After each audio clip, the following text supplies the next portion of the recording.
J'ai fait une petite allocution vidéo concernant l'opposition des bons libéraux et réformistes en Amérique au fait que l'État d'Israël a refusé de créer un espace mixte au Kotel, comme les réformistes et libéraux aiment prier hommes et femmes mélangés. Et quelqu'un m'a écrit: n'oubliez pas que nous sommes en France et qu'il convient de respecter aussi ces lois. Le mariage entre deux personnes de même sexe est légal en France comme le mariage hétérosexuel. Par contre, tenir des propos homophobes est interdit par la loi française. Le peuple juif a différentes composantes, des ultra-orthodoxes, des religieux, des libéraux, des progressistes et des non-religieux. C'est aussi cette diversité qui fait le peuple juif, des valeurs, des cultures communes. Chacun, de par son éducation, sa vie évolue. Qui peut se permettre de juger un meilleur que l'autre? Il est dit: aime ton prochain. Penser que quelqu'un qui a survécu à la guerre, qui n'est pas croyant, mais qui défend Israël, soit moins juif qu'un religieux qui trompe sa femme et qui bat ses enfants, personne n'est parfait. On essaie de s'améliorer, de vivre ensemble, mais ce n'est pas votre façon de vivre. Même si ce n'est pas notre façon de vivre, respectez l'être humain. Ok, cette lettre est très gentille, elle provient d'un amour au peuple juif que j'apprécie beaucoup, mais des fois on tombe amoureux de gens qu'on ne doit pas aimer. Quelqu'un qui vient m'assassiner, quelqu'un qui vient maintenant faire en sorte que je disparaisse. Je ne peux pas me permettre de le respecter. Alors, il faut bien comprendre qui sont les réformistes et les libéraux.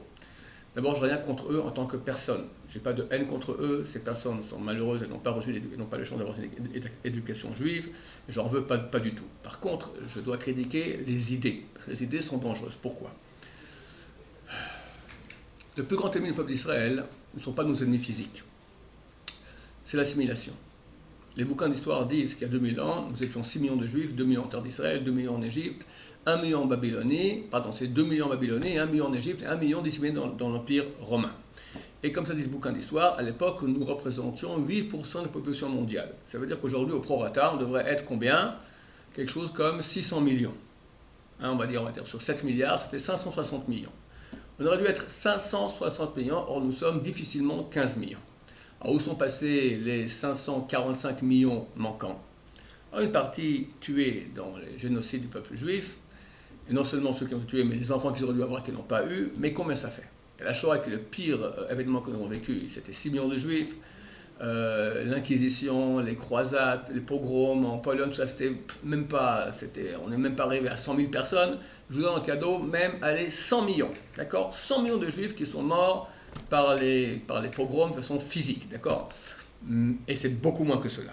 Reste quand même, sur 560 millions manquants, il manque, on était déjà, donc il manque 15 millions, 545, donc il manque 445 millions de juifs. 445 millions!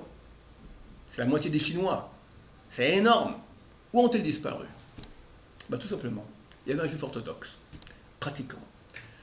Et il a commencé à pratiquer un peu moins. Son fils, éduqué comme son père, voit que de temps en temps on peut arrondir les angles, être moins pratiquant. Il pratique aussi lui un peu moins. Le petit-fils, encore moins. Et le petit-fils, il voit une non-juive sympathique. Les juifs sont durs, les non-juifs sont plus sympathiques. Elle est bonne, les yeux bleus. Il se marie avec elle. Et les enfants sont non-juifs. L'assimilation. L'assimilation. Comment est-ce qu'on s'assimile? Il est très rare qu'un juif orthodoxe s'assimile. Ça arrive, mais c'est très rare. La majorité sont des gens qui sont déjà très légers au niveau de leur pratique, qui font beaucoup de concessions au niveau de la Torah. Et pour finir, leurs enfants voient cela, et ils voient la non-juive qui est très sympathique, et lui aussi il fait une concession à la Torah. Il va la tremper dans une piscine, il va trouver un mouvement qui permet des conversions soi-disant valables, qui ne valent absolument rien d'après la loi juive. Et dans cette mesure-là, on voit 445 millions de juifs qui ont quitté le peuple juif. Avec Avigdor Lieberman, donc le ministre de la Défense en Israël, qui n'est pas religieux, est revenu il y a quelques mois d'un voyage en Amérique. Il a dit: le plus grand ennemi des Juifs n'est pas le Hezbollah, n'est pas l'Iran, ne sont pas les ennemis physiques, ce sont les personnes qui permettent l'assimilation. L'assimilation est le plus grand danger physique pour le peuple juif, parce que pour finir, on ne devient plus juif.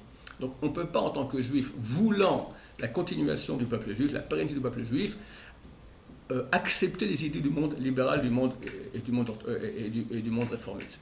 Ces gens-là prennent la Torah, la font comme ils veulent, c'est une nouvelle Torah. Il y a une promesse de garantie de pérennité du peuple juif. Il y a aussi une promesse de garantie de pérennité de la Torah. Mais de quelle Torah on parle? De quel juif on parle? Tous les juifs qui ont quitté la Torah, en quelques générations, sont devenus goy, les arrière-petits-enfants.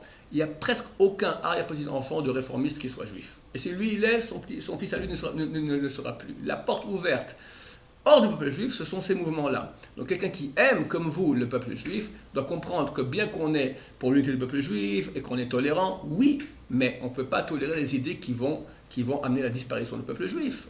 Ces gens-là ont tué, entre guillemets, alors c'est vrai que ce n'est pas une mort violente avec des gaz ou des choses comme ça, mais c'est une mort lente, parce que pour finir, on perd ici la majorité des juifs. Lieberman, qui est un homme d'action, donc le ministre de la Défense, on parle maintenant de l'armée, d'accord, il dit c'est notre plus grand ennemi, un homme non religieux, il a compris, il n'a pas trouvé la solution, parce que lui n'est pas religieux, mais c'est qu'à si on regarde l'histoire, si vous êtes juif aujourd'hui, vous qui me parlez, c'est parce que votre arrière-grand-père au moins était pratiquant, c'est clair. Sinon, vous serez non-juif. Il n'y a pas de théorie, il y a ici une expérience de 2000 ans qui monte. Ouvrez les yeux et regardez. Il y a une étude donc, que j'ai montrée aussi, sociologique qui a fait cet effet en Amérique. On voit très bien que les descendants des mouvements orthodoxes et religieux ont beaucoup de descendants juifs, et ceux des mouvements libéraux réformistes ont presque aucun descendant juif. Ils ont fait ça sur 100 ans. Sur 150 ans, ils en ont zéro. Zéro! Alors, est-ce que nous voulons maintenant embrasser ces idées, les accepter, les mettre au sein de notre peuple ici en Israël pour que le peuple juif disparaisse? Jamais de la vie. Celui qui fait cela, il n'a pas l'amour du juif, il a la haine du juif. Donc il ne faut pas être amoureux à tout azimut. On ne peut pas être amoureux de nos ennemis. Encore une fois, je ne parle pas de haine de la personne, je parle maintenant de haine de l'idée, même pas de haine, de non-acceptation, mais radicale des idées qui sont contre la pérennité du peuple juif. Ainsi, nous sommes d'accord. Il est vrai que la loi française interdit les paroles homophobes.